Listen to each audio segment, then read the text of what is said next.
Hello students, welcome back to my channel. I hope आप सब अच्छे होंगे। आज हम डिस्कस करेंगे प्रोकैरियोटिक सेल्स के बारे में।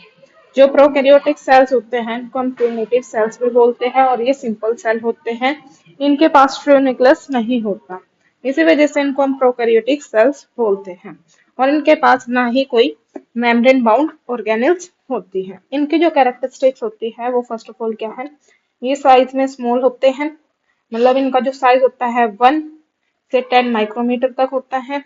और इनके पास कोई ट्रू न्यूक्लियस नहीं होता। इनका जो डीएनए होता है वो न्यूक्लियोइड रीजन में ही रहता है।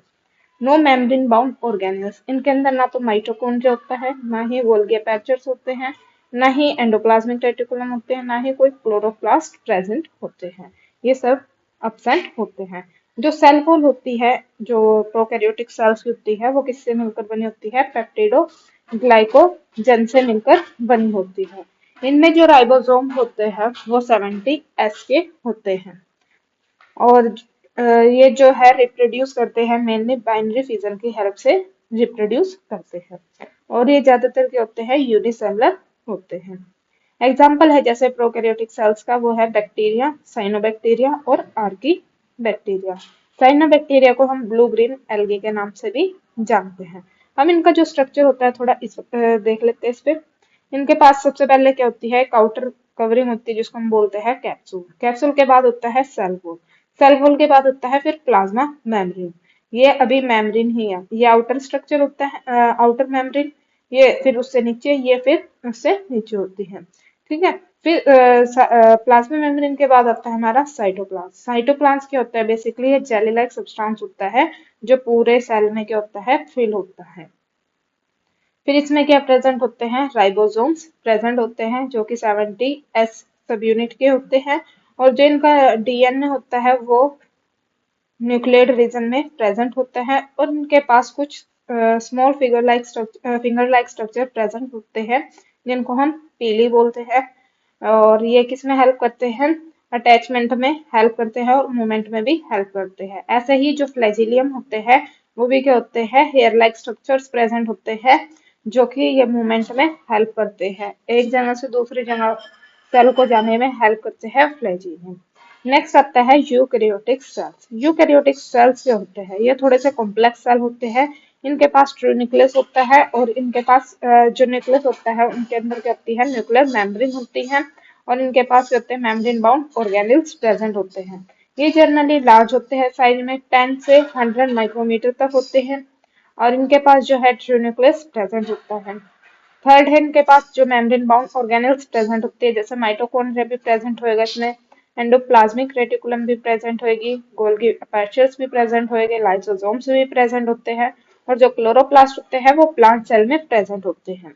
और राइबोसोम्स इसमें जो होते हैं, राइबोसोम्स जो होते हैं इसमें 80S सब यूनिट के प्रेजेंट होते हैं जो कि सब डिवाइडेड होते हैं 60 और 40 सब यूनिट में, 60 और 40 सब यूनिट में।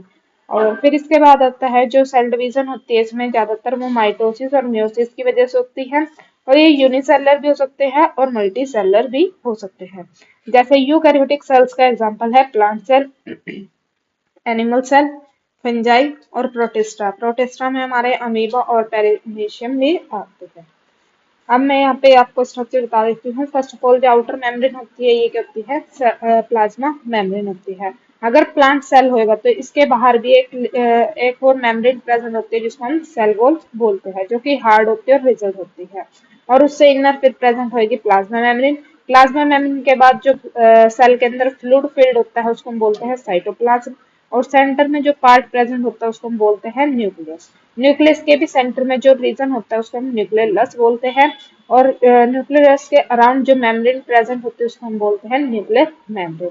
अब न्यूक्लियस के अराउंड कुछ मेम्ब्रेन बाउंड ऑर्गेनेल्स प्रेजेंट होती है, जैसे ब्लू कलर में शो कर रखी है, इसको बोलते हैं एंडोप्लाज्मिक रेटिकुलम। अब ये भी टू टाइप्स की होती है, रफ एंडोप्लाज्मिक रेटिकुलम और स्मूथ एंडोप्लाज्मिक रेटिकुलम। रफ तब होएगी जब इनके ऊपर राइबोसोम्स प्रेजेंट होएगा तो ये रफ एंडोप्लाज्मिक रेटिकुलम कहलाई जाएगी। और स्मूथ एंडोप्लाज्मिक रेटिकुलम में क्या होता है? राइबोसोम्स प्रेजेंट नहीं होते। अब यहाँ पे जो राइबोसोम्स होते हैं वो 80S सब यूनिट के होते हैं जो सब डिवाइडेड होते हैं 60 सब यूनिट में और 40 सब यूनिट में। और इनके अंदर गोल्गी अपेरेचर्स भी प्रेजेंट होते हैं जो कि ट्रांसपोर्टेशन में हेल्प करते हैं। यहाँ से राइबोसोम्स बनेंगे, राइबोसोम प्रोटीन की सिंथेसिस करेंगे और ये इनको ट्रांसपोर्ट करने में हेल्प करेंगे।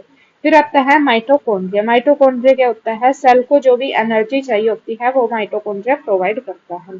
अब जो लाइसोसोम्स होता है वो लाइसोसोम्स का काम होता है कि जो भी वेस्ट मटेरियल प्रोड्यूस हो रहा है सेल के अंदर उसको डाइजेस्ट करने का काम होता है लाइसोसोम्स का। ओके। अब यहाँ से की पॉइंट यही है कि जो प्रोकैरियोटिक सेल्स होते हैं वो सिंपल होते हैं और उनके अंदर ट्रू न्यूक्लियस प्रेजेंट नहीं होता, लेकिन यूकैरियोटिक सेल्स के अंदर क्या होता है? ट्रू न्यूक्लियस प्रेजेंट होते हैं और ये थोड़ा इनका स्ट्रक्चर जो होता है कॉम्प्लेक्स होता है।